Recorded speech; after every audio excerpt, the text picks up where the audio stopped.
Hello guys, कैसे हैं आप सब। I hope all of you are fine. So welcome back to my YouTube channel we are champion of commerce. Guys, इस बार मैंने आप लोगों के लिए रिवीजन सीरीज स्टार्ट की है। जैसा कि आप लोग जानते हो कि आपके टर्म सेकंड का जो एग्जाम है वो लगभग अब शुरू ही होने वाले हैं। काफ़ी कम टाइम आप लोगों के पास प्रिपरेशन के लिए बचा है। सो आपको वरी करने की कोई ज़रूरत नहीं है। मैं आप लोगों के लिए इसीलिए रिवीजन सीरीज लेकर आई हूँ कि इसमें मैं आपके जो तीनों सब्जेक्ट्स हैं, अकाउंट्स, इकोनॉमिक्स और बिजनेस के पूरे सिलेबस को कवर कराऊंगी एक बार फिर से। तो चलिए, आज मैंने आप लोगों के लिए बिजनेस का एक चैप्टर है कंट्रोलिंग, वो लिया है। So without wasting our time, let's start our class. First of all हम लोग देखेंगे कंट्रोलिंग का मीनिंग। तो देखिए, कंट्रोलिंग का मीनिंग क्या है। It's a comparison of actual performance, यानी कि इसके अंदर हम इन वर्ड्स को हाईलाइट कर लीजिए, actual performance with the plant performance. Controlling के अंदर बेसिकली क्या होता है कि आप ये देखते हो कि एक्चुअल में आपने कितना काम किया है और उसका आप कंपैरिजन करते हो विद प्लांट परफॉर्मेंस, यानी आपने कितना प्लान किया था। फॉर एग्जांपल, जैसे मान लीजिए एक वर्कर है, ठीक है, उसको 1 वीक का टाइम दिया गया है और उसको 1 वीक में कहा गया है कि 100 यूनिट्स उसको बनानी है। तो ये जो 100 यूनिट्स हैं, ये हो गया उसका प्लांट परफॉर्मेंस, यानी इतना उसको परफॉर्म करना है। और सपोज आफ्टर 1 वीक सिर्फ उसने 80 यूनिट्स ही प्रोड्यूस की है, तो ये हो गई उसकी एक्चुअल परफॉर्मेंस। तो कंपैरिजन आप इसके अंदर करोगे एक्चुअल परफॉर्मेंस का प्लांट परफॉर्मेंस से।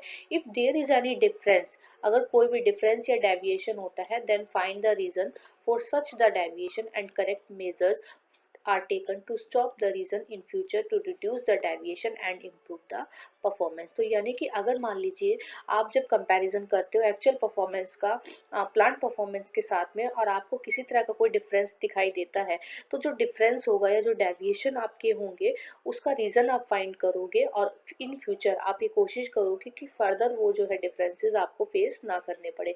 जैसे यहाँ पर मैंने अभी एग्जांपल लिया है कि जो लेबर है, उसका जो एक्चुअल प्रोडक्शन उसने कितना किया है, 80 यूनिट्स का, जबकि उसके से जो एक्सपेक्ट हमने किया था कि वो कितने यूनिट्स का प्रोडक्शन करेगा, 100 का। तो यहाँ पर जो डिफरेंस आया वो कितने यूनिट्स का आया है, 20 यूनिट्स का।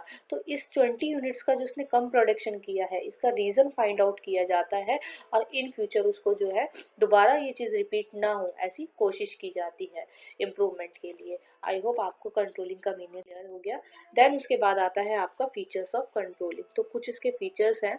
क्या है, पहला फीचर है इट इज गोल ओरिएंटेड। तो जो आपका कंट्रोलिंग है वो गोल ओरिएंटेड होता है। देखिए, जो भी आप कंट्रोलिंग कर रहे हो, तो कंट्रोलिंग आप किसके रिगार्डिंग करोगे। आपने मान लीजिए कोई प्लान अगर बनाया है, तो उस प्लान को आप एग्जीक्यूट करोगे और प्लान को एग्जीक्यूट करने के बाद में आपको पता चलेगा कि एक्चुअल में जो प्लान आपने बनाया था वो आपका कितना सक्सेसफुल रहा है। उसी के रिगार्डिंग ही आप क्या करोगे, कंट्रोलिंग करोगे। तो ये है आपका गोल ओरिएंटेड। नेक्स्ट है इट इज परवेसिव। परवेसिव का मतलब ये जितने भी आपके लेवल्स होते हैं सभी पर आपकी कंट्रोलिंग की जाती है। चाहे कोई आपका टॉप लेवल है, चाहे आपका मिडिल लेवल है, चाहे आपका लोअर लेवल है, हर लेवल पे आपको कंट्रोलिंग की जरूरत होती है। और इवन ऑर्गेनाइजेशन के ही जो है रेफरेंस में मैं ये कहना चाहूंगी कि आपको कंट्रोलिंग की जरूरत होती है। इवन अगर आप अपनी प्रैक्टिकल लाइफ, जो आप डेली रूटीन लाइफ है, उसमें भी आप कई चीजों को लेके कंट्रोलिंग करते हो। जैसे कि अभी हाल फिलहाल आपने कंट्रोलिंग की हुई है कि आप जो अपनी स्टडी है कर रहे हो, तो आपको कितना टाइम अपनी स्टडी पर देना है, ताकि जो आपने टारगेट सेट किया है कि मुझे इतने परसेंटेज 12th के अंदर लेकर आनी है, उसको आप अचीव कर लो। तो उसके अकॉर्डिंग आप क्या करते हो, कंट्रोलिंग कर रहे हो। तो इट इज परवेसिव, सभी लेवल्स पे इसकी जरूरत होती है। It is a continuous process. अच्छा, ये जो है आपका कॉन्टिन्यूस प्रोसेस है। अभी आगे जब आप इसका प्रोसेस देखोगे, तो उसके अंदर आप ये देखोगे कि जैसे आपने सबसे पहले आपने अपना स्टैंडर्ड है वो फिक्स कर दिया, देन उसके बाद आप उसको एक्चुअल परफॉर्मेंस से कंपेयर करोगे, और एक्चुअल परफॉर्मेंस से कंपेयर करने के बाद में जब आपको अगर कोई डेविएशन अगर फाइंड होते हैं, तो फर्दर से आप क्या करते हो, दोबारा से आप जो है उसके रीजन फाइंड आउट करके आप प्लानिंग करते हो, फिर से आप प्लान बनाते हो, फिर उस प्लान का फिर से आप क्या करते हो, चेक करते हो कि वो प्लान आपका कितना सक्सेसफुल रहा है। तो ये आपका एक कॉन्टिन्यूस प्रोसेस होता है। नेक्स्ट है looking back the performance achieve by the employees. जैसा कि मैंने अभी आपको बताया कि इसके अंदर आप क्या कर रहे हो, लुकिंग बैक का मतलब कि एम्प्लॉयज ने, आपने स्टैंडर्ड फिक्स कर दिया कि उसको 100 यूनिट का प्रोडक्शन करना है। ठीक है, अब आफ्टर 1 वीक, ये आपने 1 वीक का जो है टारगेट सेट किया है, आफ्टर 1 वीक आप ये देखोगे कि उसने एक्चुअल में कितना परफॉर्मेंस किया, फिर आप उसको पीछे वाला जो स्टैंडर्ड है उससे आप क्या करोगे, कंपैरिजन। तो यहाँ पर आप क्या कर रहे हो, बैक लुकिंग कर रहे हो कि एक्चुअल में हमने उसको कितने का टारगेट दिया था, उसने कितना अचीव किया है। तो लुकिंग बैक यानी कि एम्प्लॉयज ने कितनी परफॉर्मेंस उसकी हुई है, इसकी तरफ आप देखते हो। It is a forward looking function. देखो फॉरवर्ड लुकिंग फंक्शन कैसे है, जैसे मान लीजिए आपने स्टैंडर्ड और एक्चुअल परफॉर्मेंस को आपस में कंपेयर कर दिया, अगर आपको डेविएशन फाइंड होते हैं तो आप उन डेविएशन को सॉर्ट आउट करने के लिए, उनको रिमूव करने के लिए फर्दर आप स्टेप्स लोगे, ताकि इन फ्यूचर आपको वो दोबारा से फेस ना करने पड़े। तो इस तरीके से क्या है, ये फॉरवर्ड लुकिंग फंक्शन है। डिपेंड्स ऑन प्लानिंग, पूरी तरीके से टोटली जो कंट्रोलिंग है आपकी प्लानिंग के ऊपर डिपेंड होगी, क्योंकि जब तक आप प्लान ही नहीं करोगे, जैसे मान लीजिए यहाँ पर जो एक एम्प्लॉय है उसका प्रोडक्शन मैंने कितना प्लान किया है कि वो कितना करेगा, 100, अगर ये स्टैंडर्ड ही आपके पास नहीं होगा तो आप कंपेयर किससे करोगे और कंट्रोलिंग किसकी करोगे। तो ये किसके ऊपर डिपेंड करता है, आपका प्लानिंग के ऊपर। नेक्स्ट है आपका इम्पोर्टेंस ऑफ प्लानिंग। तो क्या क्या इसकी इंपॉर्टेंस होती है, first help in achieving organisation goal, जैसा कि मैंने अभी आपको बताया कि जो आपका कंट्रोलिंग है वो ऑर्गेनाइजेशन जो गोल होते हैं उनको अचीव करने में हेल्प करता है, क्योंकि इसके अंदर क्या करते हो, सबसे पहले आप अपने गोल सेट कर लेते हो, देन उसके रिगार्डिंग आप प्लान बनाते हो, पॉलिसीज बनाते हो, और उन प्लान और पॉलिसीज को एग्जीक्यूट करने के बाद में आप उनको रिव्यू करते हो कंट्रोलिंग के थ्रू कि वो एक्चुअल में आपके कितने सक्सेसफुल रहे हैं। इस तरीके से ऑर्गेनाइजेशन को गोल अचीव करने में हेल्प मिलती है। सेकंड है आपका check the accuracy of standard. अच्छा, इसके अलावा इसके अंदर जो आप स्टैंडर्ड जो सेट करते हो उनकी भी एक्यूरेसी चेक की जाती है। जैसे मान लीजिए अगर 100 यूनिट्स का आपने जो है टारगेट सेट कर दिया, और अगर मान लीजिए वो एम्प्लॉय है, वो सिर्फ 80 यूनिट का ही प्रोडक्शन कर पा रहा है, आपने क्या किया, स्टैंडर्ड आप रिवाइज करके देखोगे, आपको ये लगेगा कि हो सकता है शायद आपने जो 100 का टारगेट सेट कर दिया उतनी उसकी कैपेसिटी ही ना हो। तो उस केस में क्या है, आप स्टैंडर्ड को रिवाइज भी कर सकते हो, आप 100 की बजाय आप इसको 90 पर भी लेकर आ सकते हो। तो यहाँ पर एक तरीके से कंट्रोलिंग के अंदर जो स्टैंडर्ड जो फिक्स किए जाते हैं उनकी एक्यूरेसी भी चेक की जाती है। Make sure efficient uses of resources. Controlling के अंदर बेसिकली क्या होता है कि जो भी क्योंकि आप कंट्रोल कर रहे हो तो सारी चीजें, एक एक चीज जो आपकी एक्टिविटी होती है उसको आप कंट्रोल करते हो। जब हर एक एक्टिविटी को कंट्रोल किया जाता है तो जो भी आपके जो रिसोर्सेज होते हैं जिनके थ्रू आप प्रोडक्शन कर रहे हो, वो रिसोर्सेज आप अच्छे से यूज कर सको, प्रॉपर उनका यूज कर सको, एफिशिएंट उनका यूज हो सके, इसके लिए भी आप कंट्रोलिंग के अंदर देखते हो। नेक्स्ट आता है इंक्रीजिंग एम्प्लॉयज मोटिवेशन। अच्छा देखिए, इससे कंट्रोलिंग से एम्प्लॉयज का मोटिवेशन कैसे इंक्रीज होगा, क्योंकि जब एम्प्लॉयज है अगर उनको ये रहेगा कि कंट्रोलिंग के थ्रू उनको सुपरवाइज किया जा रहा है, कोई पर्सन है जो हमेशा उनके सर के ऊपर बैठ के उनको देख रहा है कि वो किसी काम को कैसे कर रहे हैं, तो उससे क्या होगा, वो अपने काम को अच्छे से करेंगे, उनको लगेगा कि हाँ चलो ठीक है, कोई है उनके काम को देखने वाला, उनको अप्रिशिएट करने वाला। तो उससे क्या होगा कि एम्प्लॉयज का जो मोटिवेशन है वो इंक्रीज होगा। एंश्योर ऑर्डर एंड डिसिप्लिन, ये आपका इसी पॉइंट से ही लिंक है कि जब जो एम्प्लॉयज है उनको पता होता है कि उनके काम को सुपरवाइज किया जाता है जा रहा है, तो वो किसी तरह का कोई भी जो है उस काम के लिए नेग्लिजेंस नहीं दिखाते, प्रॉपर ऑर्डर में और प्रॉपर डिसिप्लिन उसके अंदर वो मेंटेन करके अपना काम को कंप्लीट करते हैं।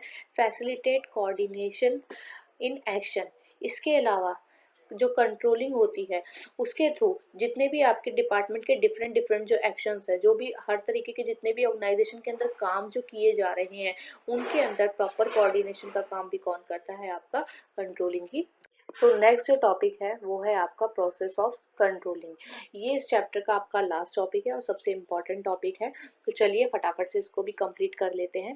इसमें सबसे पहला जो आपका स्टेप है वो है सेटिंग परफॉर्मेंस ऑफ स्टैंडर्ड, यानी सबसे पहला जो काम होता है आपका कंट्रोलिंग का, उसके अंदर आप क्या करते हो, स्टैंडर्ड फिक्स कर देते हो। जैसे मान लीजिए आपने एक कंपनी है, कंपनी ने स्टैंडर्ड जो है फिक्स कर दिया कि इस साल जो कंपनी को अपनी सेल है वो कितने परसेंट से इंक्रीज करनी है, सपोज 20% से क्या करनी है, उसको इंक्रीज करनी है।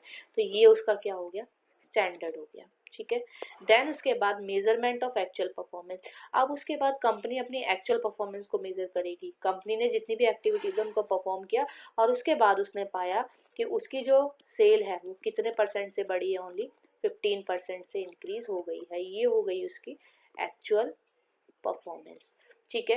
Then comparing the actual performance, अब आप क्या करोगे, आपने मेजर तो कर लिया, लेकिन अभी जो नेक्स्ट स्टेप में आप क्या करोगे, इनको कंपेयर करोगे कि आपने कितना प्लान किया था 20 और एक्चुअल में आया कितना है आपका 15, यहाँ आपने कंपेयर किया। एनालाइसिस डेविएशन, तो यहाँ पर आप क्या करोगे कि जो डेविएशन आपके आए हैं, यानी जो रिजल्ट आपका डिफरेंस आया है, आपने 20% का टारगेट फिक्स किया था और आपका जो एक्चुअल जो आउटपुट आया है वो कितने परसेंट से इंक्रीज हुई है, 15% से। तो यहाँ पर जो आपके 5% है, इसका जो ये डिफरेंस है ये कहलाएगा आपका डेविएशन। तो आप इन जो है डेविएशन को फाइंड आउट करते हो। और देन उसके बाद अच्छा, इसके अंदर जो आपका एनालाइज डेविएशन है, अच्छा यहाँ पर आपके दो इंपॉर्टेंट पॉइंट आते हैं, यानी कि जब आप डेविएशन को एनालाइज करते हो, जो डिफरेंसेस आपके आते हैं, तो उसके रिगार्डिंग दो तरीके के स्टेप जो है मैनेजमेंट ले सकती है। फर्स्ट है आपका क्रिटिकल,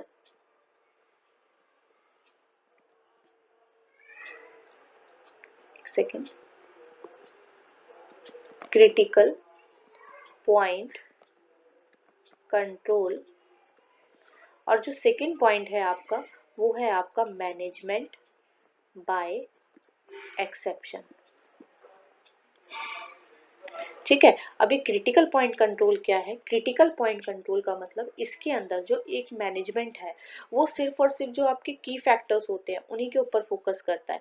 फॉर एग्जांपल, जैसे मैंने अभी आपका एग्जांपल लिया है कि यहाँ पर कंपनी है, कंपनी का मेन जो मोटिव क्या है, अपनी सेल को इंक्रीज करना, उसने टारगेट सेट कर दिया 20%, और जो है उसका जो एक्चुअल परफॉर्मेंस है वो कितनी आ रही है 15%। तो यहाँ पर अगर मान लीजिए उसकी सेल अगर कम हो रही है, 20 के बजाय 15% अगर उसकी आ रही है, तो यहाँ पर जो ये आपका की फैक्टर क्या हो जाएगा, की एरिया क्या हो जाएगा, सेल को इम्प्रूव करना। इसके अलावा अगर मान लीजिए कोई और जो है एक्टिविटी है जिसमें डेविएशन अगर आपके फाइंड हो रहे हैं, तो कंपनी वहां पर क्या है, उन चीजों को इग्नोर कर सकती है, और जो उसका की फैक्टर होगा, जो मेन ऑर्गेनाइजेशन का जो गोल है कंपनी की सेल को बढ़ाना, वहां पर वो फोकस कर सकती है। एंड सेकेंड आपका जो पॉइंट है management by exception, management by exception के अंदर मान लीजिए अगर कोई माइनर डिफरेंसेस अगर आते हैं, या जो कंपनी जिनको एक लिमिट तक अगर सपोज बियर कर सकती है, तो उसे कंपनी को क्या करना चाहिए, इग्नोर कर देने चाहिए। फॉर एग्जाम्पल, जैसे मान लीजिए यहाँ पर 20% का उसने टारगेट सेट किया था, लेकिन अगर मान लीजिए उसका 19% तक सेल इंक्रीज हुई है, तो यहाँ पर जो डेविएशन है वो है क्या है, 1% है। तो इतना कंपनी बियर कर सकती है, तो यहाँ पर उसे इन चीजों के बारे में ध्यान नहीं देना चाहिए। लेकिन अगर मान लीजिए डेविएशन ज्यादा आते हैं, तो फिर उसे उसके रीजन फाइंड करके उनको दूर करने का जो है कोशिश करनी चाहिए। तो नेक्स्ट जो आपका टॉपिक स्टेप आता है इसी में ही, टेकिंग करेक्टिव एक्शन, यानी सबसे पहले आप क्या करोगे, परफॉर्मेंस जो आपके स्टैंडर्ड है उनको सेट करोगे, देन एक्चुअल जो आपकी परफॉर्मेंस होगी उनको मेजर करोगे, देन आप एक्चुअल परफॉर्मेंस से उनको कंपेयर करके डेविएशन फाइंड करोगे। और वो डेविएशन भी आपके क्या होंगे, दो तरीके के होंगे। अगर मान लीजिए आपके कंपनी ये देखेगी कि अगर मान लीजिए की फैक्टर है कोई, उसके ऊपर अगर उसको ज्यादा ध्यान देना है, तो सिर्फ उसी के जो रिगार्डिंग जो है वो अपनी पॉलिसीज वगैरह बनाएगी। और अगर मान लीजिए कोई कंपनी की जो डेविएशन है अगर वो माइनर डेविएशन है, तो वो मैनेजमेंट बाय एक्सेप्शन के अंदर आ जाएंगे, जिसको कंपनी जो है वो इग्नोर कर सकती है। और फिर अगर मान लीजिए आपके जो डेविएशन आते हैं उसको दूर करने के लिए कंपनी क्या करेगी, करेक्टिव एक्शन जो है लेगी, ताकि इन फ्यूचर है वो परफॉर्मेंस को और क्या कर सके, इम्प्रूव कर सके, और जो है दोबारा से वो डेविएशन दोबारा से कंपनी को फेस ना करने पड़े। तो ये आपका जो है आज की क्लास में हम लोगों ने कंट्रोलिंग का चैप्टर है वो कंप्लीट कर लिया है। आई होप आप लोगों को जो है सारे पॉइंट्स है, सारे कंसेप्ट है वो अच्छे से क्लियर हो गए होंगे। इसके अलावा अगर आपको कोई डाउट है तो कमेंट सेक्शन में आप मुझसे पूछ सकते हो, और अगर आप लोगों को ये वीडियो अच्छी लगी हो तो इसे लाइक शेयर एंड सब्सक्राइब कीजिए। तो चलिए मिलते हैं नेक्स्ट वीडियो में, हम कोई नया चैप्टर लेकर आएंगे। सबसे पहले मैंने ये कोशिश करूंगी कि आप लोगों का जो बीएससी का जो आपका सिलेबस है वो उसको फटाफट से कंप्लीट करा लेते हैं, फिर उसके बाद आपका इकोनॉमिक्स और जो है अकाउंट्स की जो है रिवीजन सीरीज है वो भी स्टार्ट करेंगे। तो चलिए आज की क्लास में बस इतना ही, थैंक यू।